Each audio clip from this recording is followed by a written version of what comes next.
Assalamualaikum warahmatullahi wabarakatuh. Salam sejahtera bagi kita semua. Om Swastiastu, Namo Buddhaya, salam kebajikan, sampurasun. Baik, mahasiswa-mahasiswi sekalian, pada kesempatan kali ini kita akan membahas tentang kekerasan terhadap anak serta aspek-aspek atau upaya-upaya untuk melakukan pencegahannya. Hukum pelindungan terhadap anak mempunyai landasan filosofis, yakni bahwa anak adalah amanat Tuhan yang harus dijaga dan diperlakukan dengan sebaik-baiknya. Anak adalah generasi penerus keluarga, penerus bangsa, bahkan penerus peradaban. Anak adalah pemilik dan penentu masa depan bangsa. Jumlah anak di Indonesia adalah sepertiga penduduk Indonesia atau sekitar kurang lebih 85 juta atau 90 juta anak. Masih banyak pola pikir dan perilaku yang menjadikan anak sebagai objek atau properti orang dewasa. Ya, bisa itu orang tua, guru, pemerintah, atau pihak lain. Yang tentu saja itu bertentangan dengan prinsip-prinsip perlindungan anak. Selanjutnya, norma perlindungan anak dan hak anak belum banyak dipahami dan dipraktikkan oleh masyarakat. Jika kita bicara landasan hukum, maka hukum perlindungan anak kita bisa melandaskan itu terhadap Undang-Undang Dasar Negara Republik Indonesia pasal 28B ayat 2 yang berbunyi setiap anak berhak atas kelangsungan hidup, tumbuh, dan berkembang serta berhak atas perlindungan dari kekerasan dan diskriminasi. Selanjutnya juga ada Undang-Undang Nomor 35 tahun 2014 tentang perubahan dari Undang-Undang Nomor 23 tahun 2002 tentang perlindungan anak. Tadi saya katakan bahwa ada istilah prinsip perlindungan anak.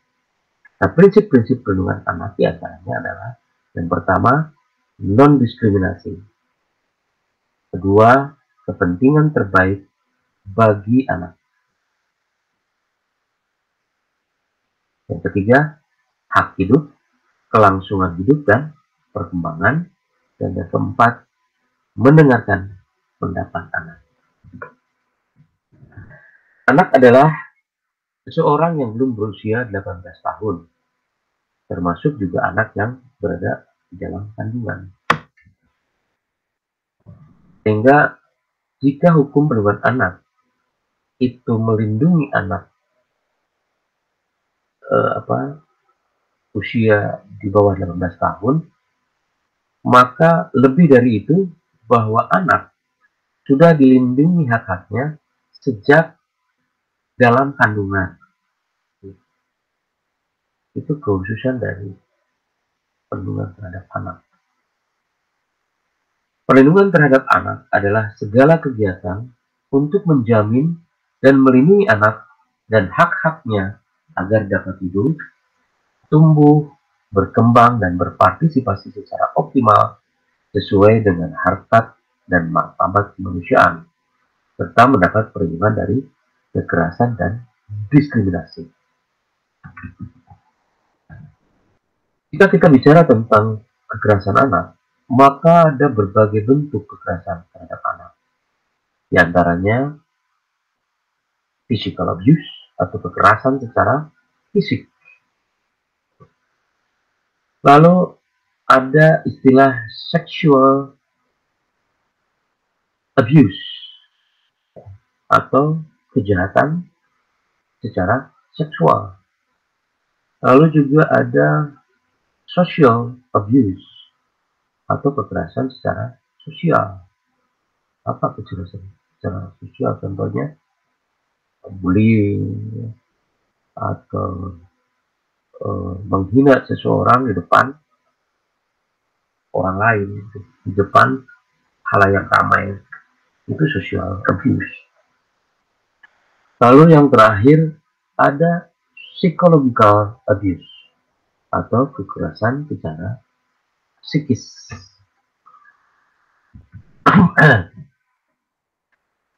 Melihat hasil riset KPAI, Komisi Perlindungan Anak Indonesia, pada tahun 2012 di 9 provinsi di Indonesia, bahwa 91% anak sebagai korban kekerasan di lingkungan keluarga. Di fakta kekerasan terhadap anak ini tertinggi adalah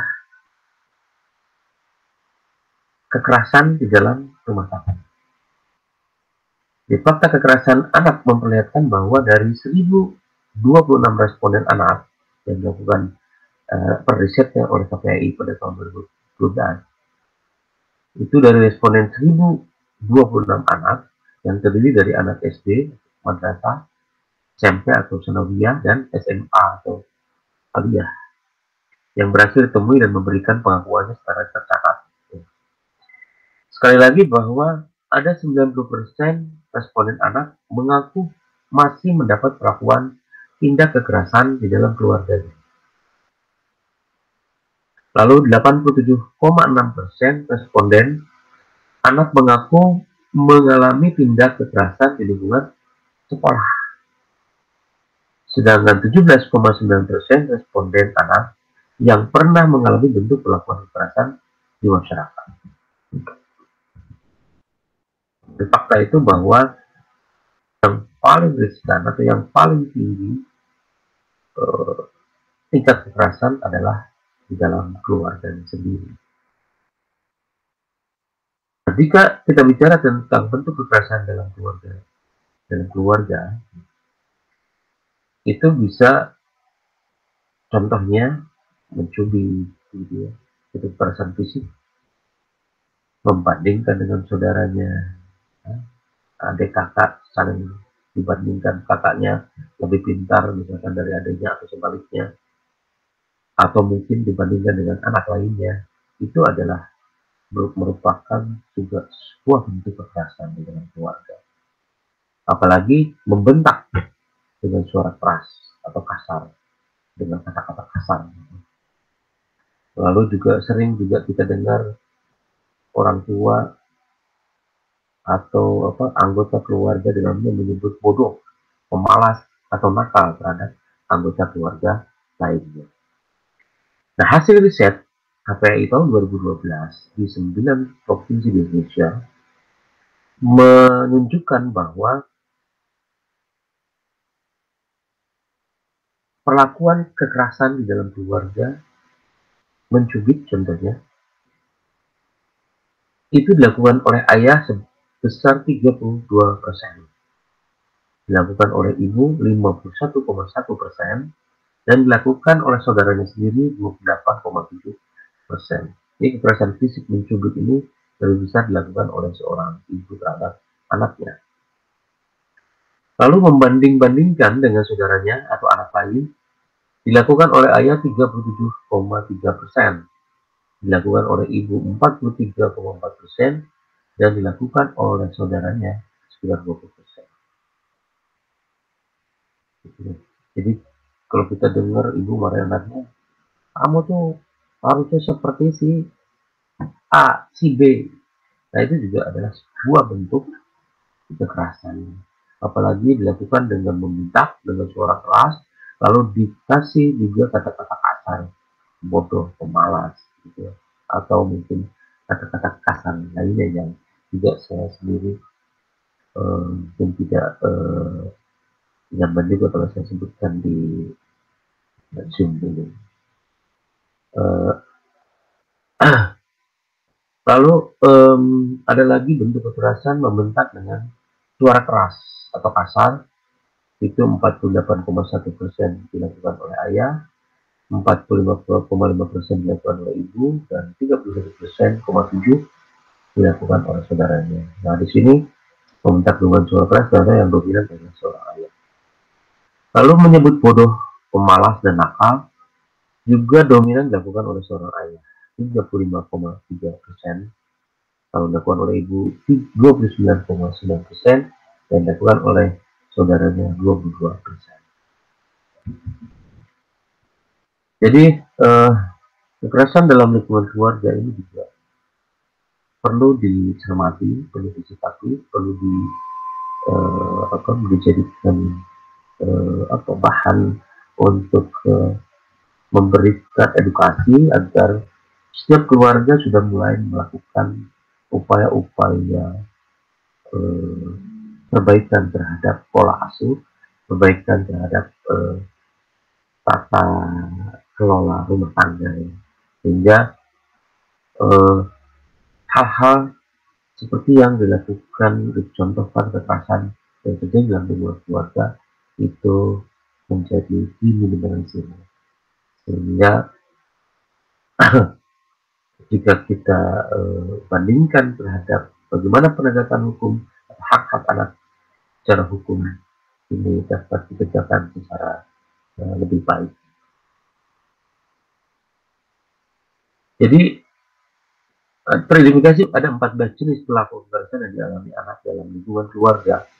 Jadi menjewer, mencubit, menendang, memukul dengan tangan, memukul dengan benda, menghukum hingga jatuh sakit, melukai dengan benda berbahaya, lalu melakukan kekerasan fisik, membandingkan dengan saudaranya, bahkan membandingkan dengan orang lain, membentak dengan suara keras, menghina di hadapan teman-teman. Menghina saja sudah adalah bentuk kekerasan. Lalu menghina di hadapan temannya atau di hadapan orang lain itu lebih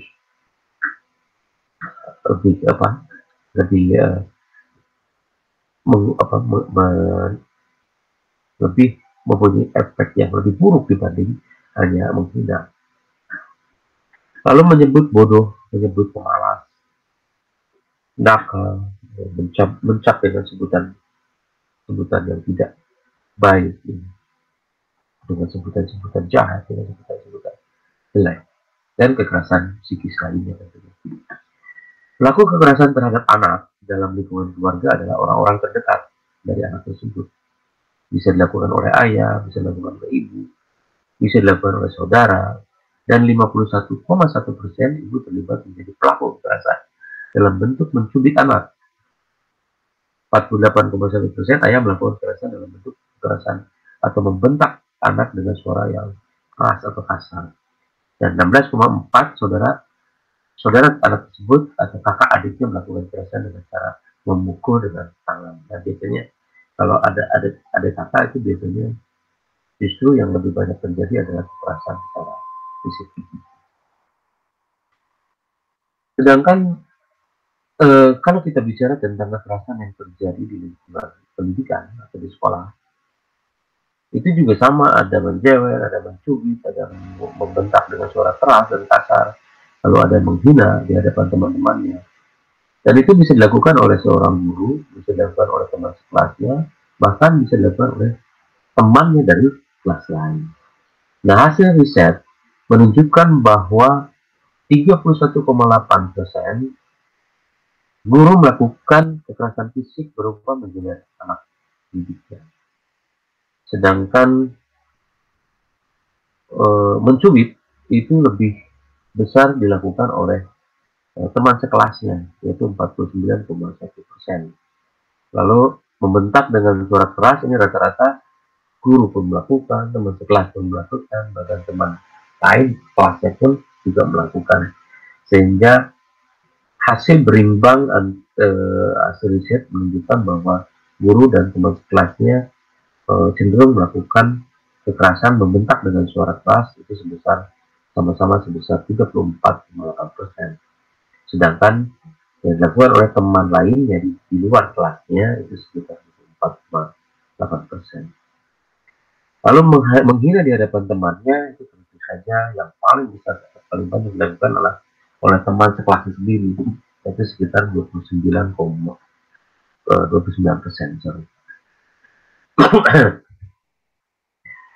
Kekerasan dalam lingkungan pendidikan terindikasi ada empat jenis perilaku kekerasan dominan yang dialami oleh anak dalam lingkungan pendidikan, yakni menjewer, mencubit, membentak dengan suara keras, dan menghina di hadapan teman-temannya atau orang lain.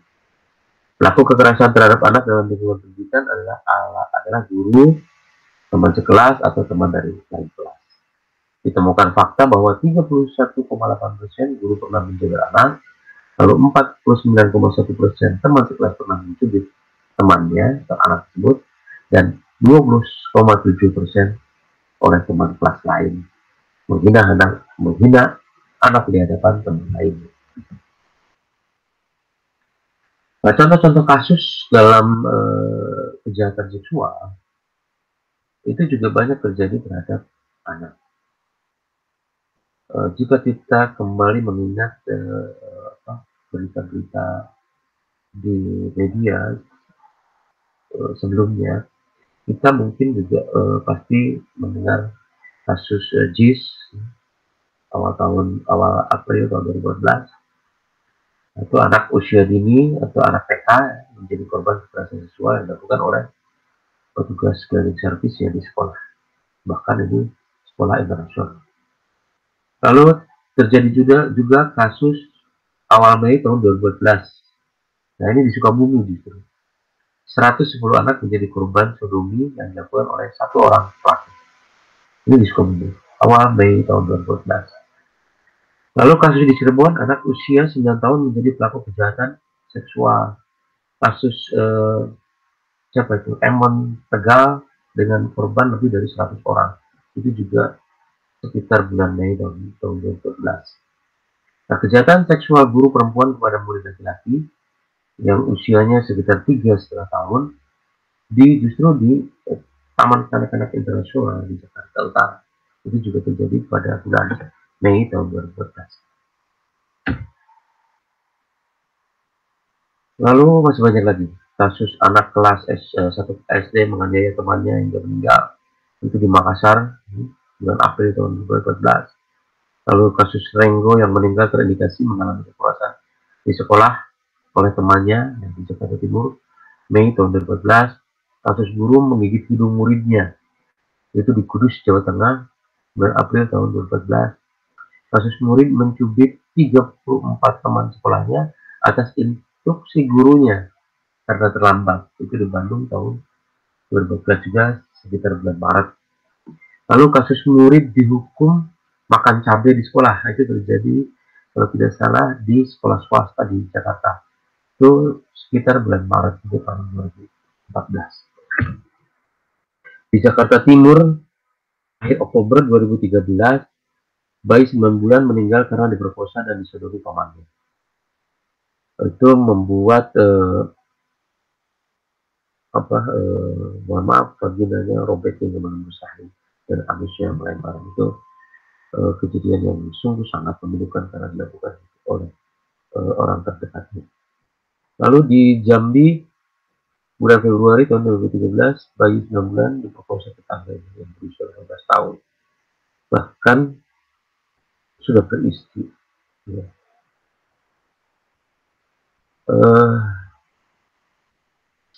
Hasil dari data KPAI tahun 2012 menunjukkan bahwa 90% anak pelaku tindak pidana kekerasan seksual di lapas anak Nusa Tenggara Timur mengaku terbiasa melihat konten pornografi.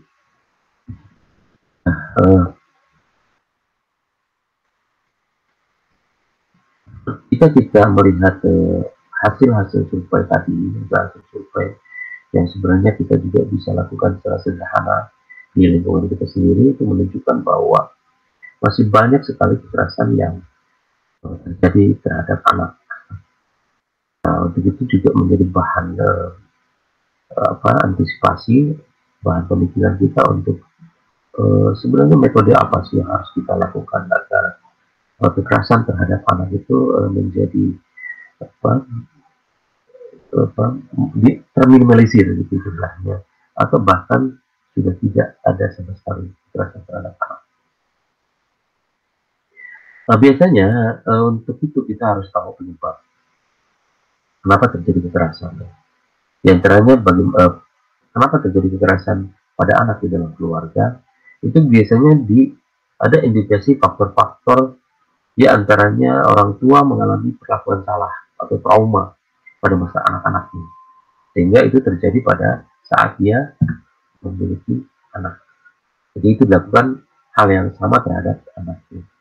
Lalu orang tua punya karakter yang agresif dan emosional. Lalu juga ada faktor karena orang tua tersebut adalah orang tua tunggal, sehingga eh, mungkin menyebabkan tekanan keadaan gitu. Lalu pernikahan dini, belum siap secara emosional dan secara ekonomi, eh, melangsungkan pernikahan lalu segera memiliki anak, dan itu akan menyebabkan juga terjadinya kekerasan terhadap anak dalam keluarga.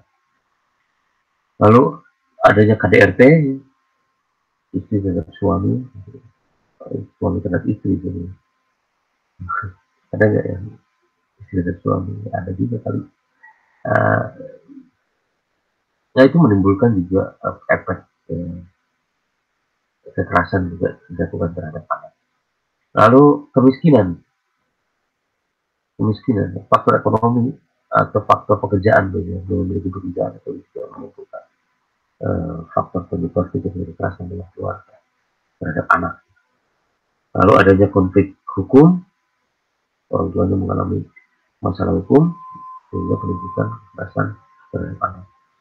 Atau jumlah anaknya terlalu banyak, sehingga keluarga menjadi keluarga yang besar, sehingga itu perlu melakukan untuk mengatur keluarganya, sehingga si orang tua melakukan metode yang uh, agresif gitu, gitu, emosional atau keras gitu, memperlakukan anak-anak. Lalu faktor terakhir itu biasanya ada salah satu anggota keluarganya, baik itu ayah atau ibunya, itu terlibat ketergantungan obat, tergantungan alkohol, atau mungkin juga sakit jiwa.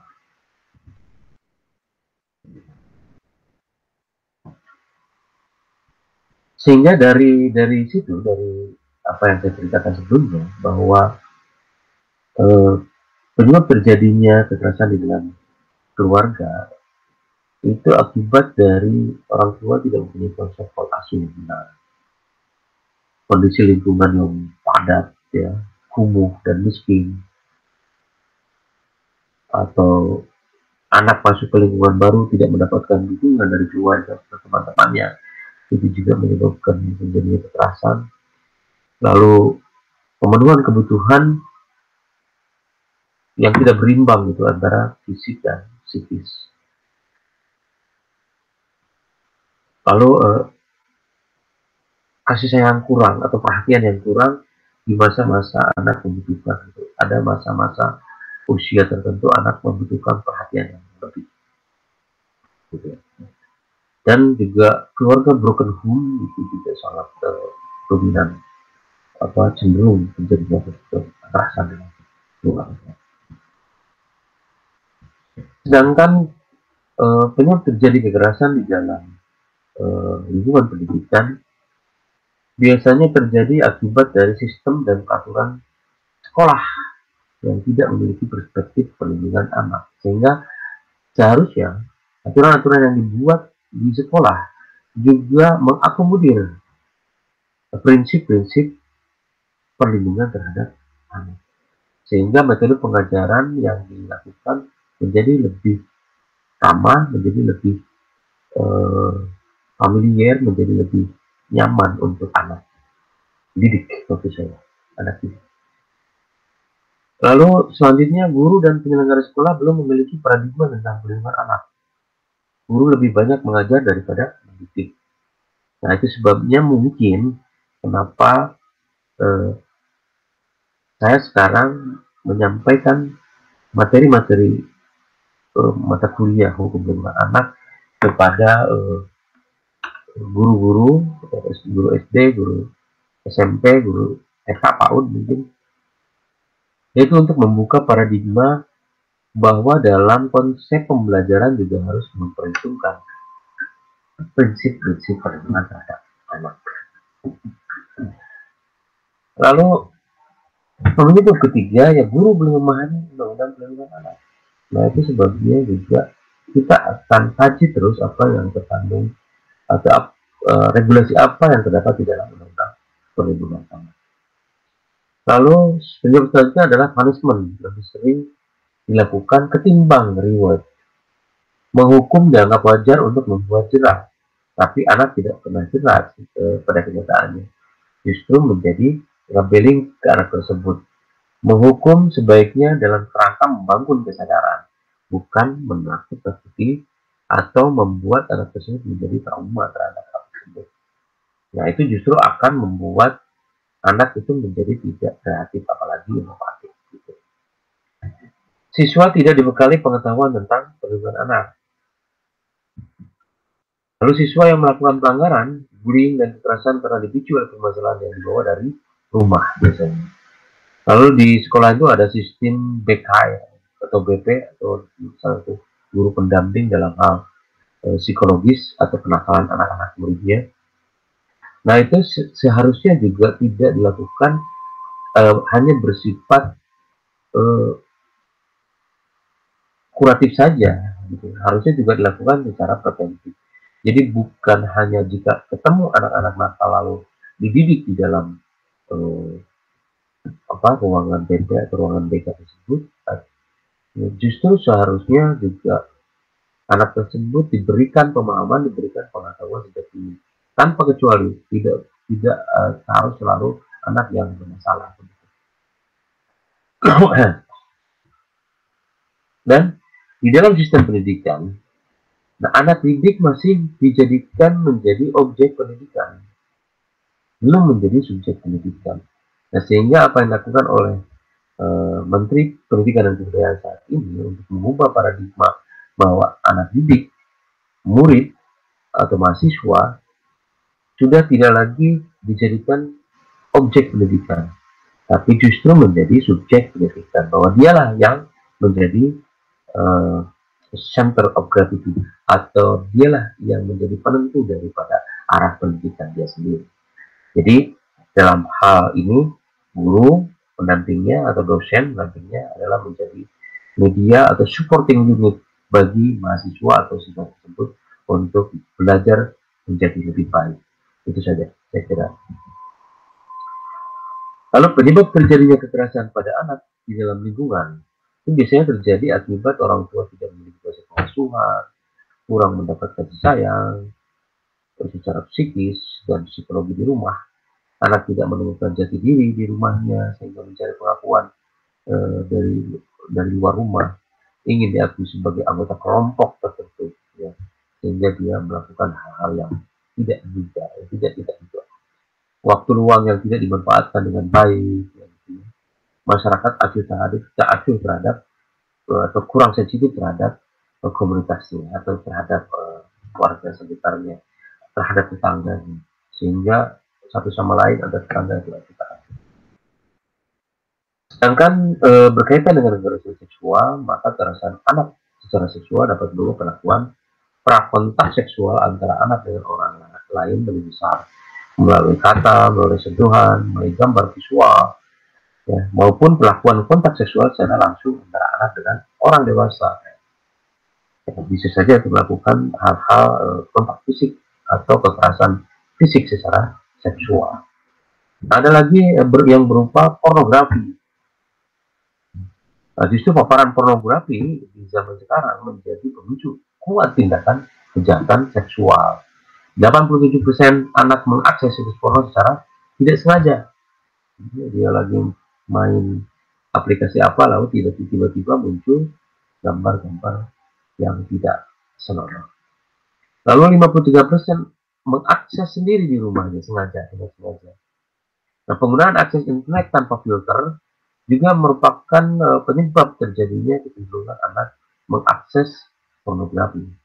Nah, sehingga biasanya dalam aplikasi-aplikasi yang sudah tersedia di internet itu juga sudah tersemat filtering, sehingga orang tua dalam hal ini juga harus memperhatikan itu, sehingga aktifkan filternya kalau itu aplikasi itu kemungkinannya dibuka oleh anak, aktifkan filter anak, sehingga yang keluar adalah situs-situs yang memang sesuai dengan usianya. Nah, kalau orang tua tidak mengerti, ya seharusnya juga melakukan konsultasi dengan orang tua lain yang mengerti tentang aplikasi-aplikasi komputer ini.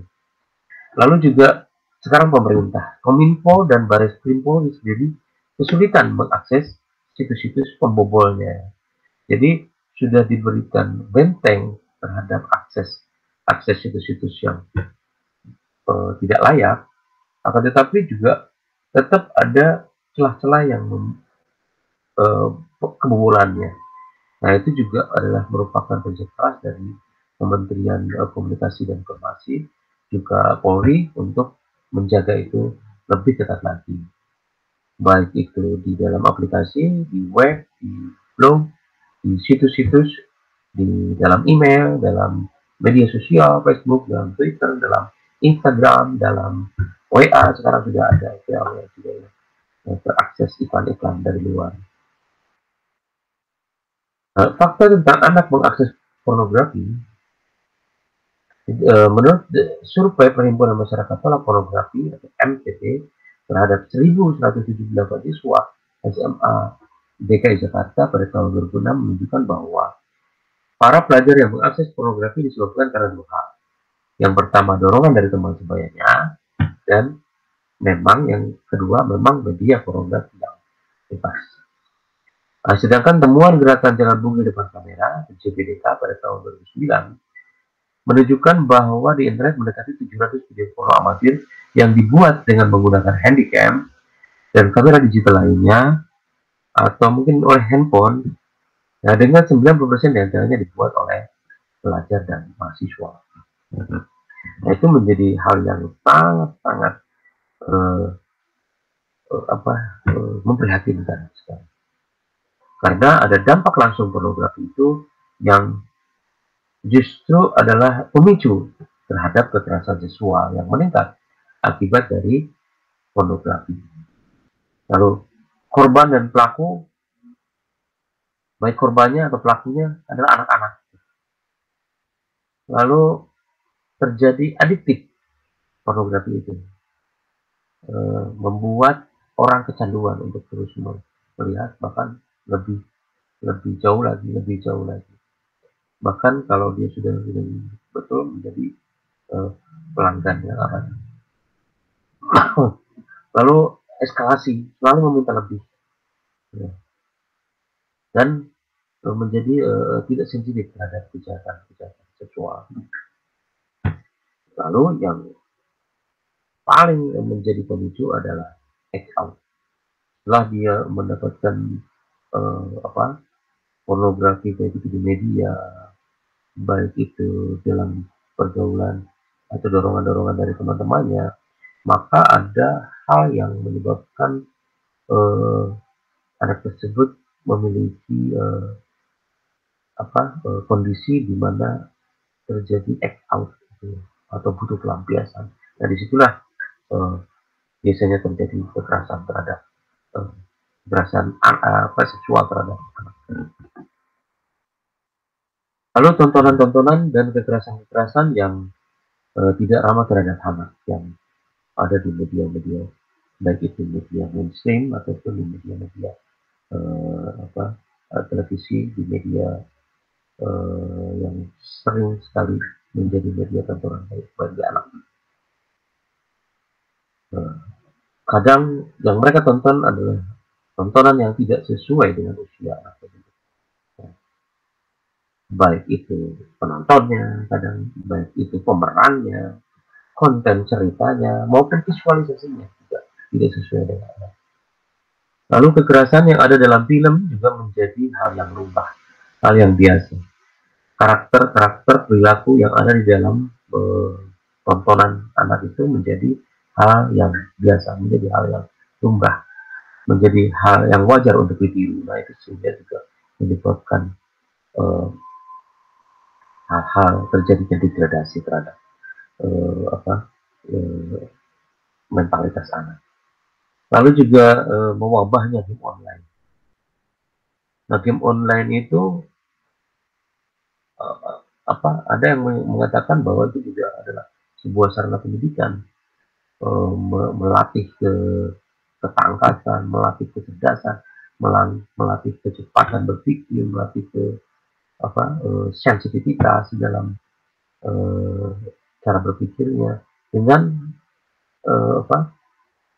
Dengan beraktivitas atau melakukan apa? Ngegame gitu dengan game online.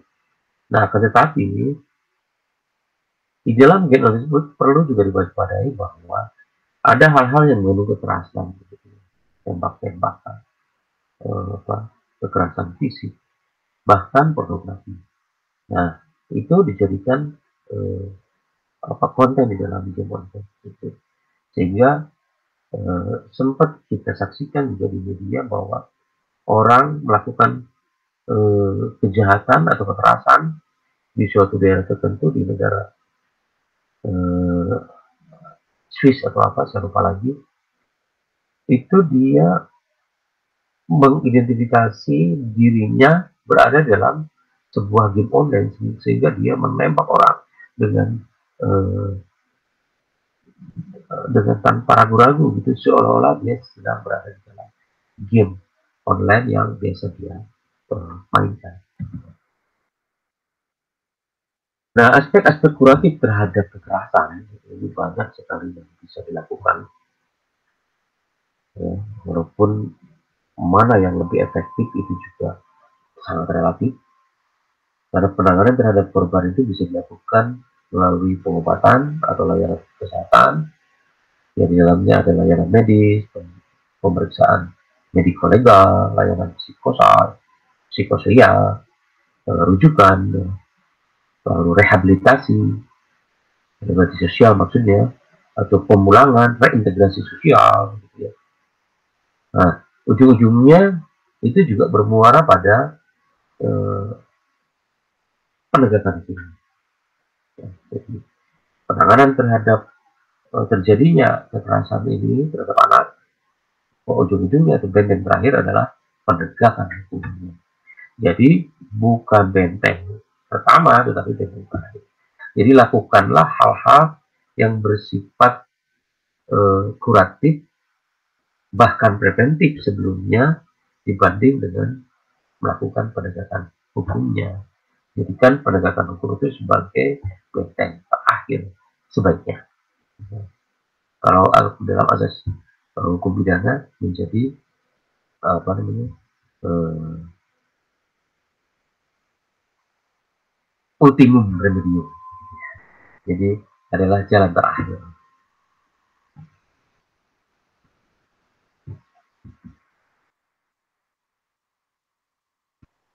Baik, usaha-usaha kuratif terhadap kekerasan ini bisa dilakukan melalui di tingkat keluarga, mengubah pola asuhan orang tua terhadap anaknya, memperbaiki pola komunikasi, menciptakan lingkungan yang ramah terhadap anak, bahkan kalau di lingkungan lingkungan bertetangga juga membuat suasananya sekondusif itu dan ramah untuk anak. Lalu mendampingi proses pemulihan psikologis anak, mendampingi proses reintegrasi baik itu di masyarakat atau di sekolah, membangun kepercayaan diri anak dengan baik, menyalurkan bakat dan minatnya secara terarah. Baik, saya kira materi kali ini yang saya sampaikan. Selebihnya Anda bisa akses materi-materi perkuliahan kita di www.guntaradeni.com, atau Anda seperti biasanya kita melakukan diskusi di dalam WA Group. Jadi siapa saja boleh bertanya dan siapa saja boleh menjawab. Kita akan mencari atau menggali pengetahuan kita lebih dalam lagi melalui diskusi-diskusi yang ilmiah. Lalu selain dari materi-materi yang saya sematkan di www.pintaradeni.com, Anda juga boleh mengeksplorasi materi-materi lain dari sumber-sumber lain.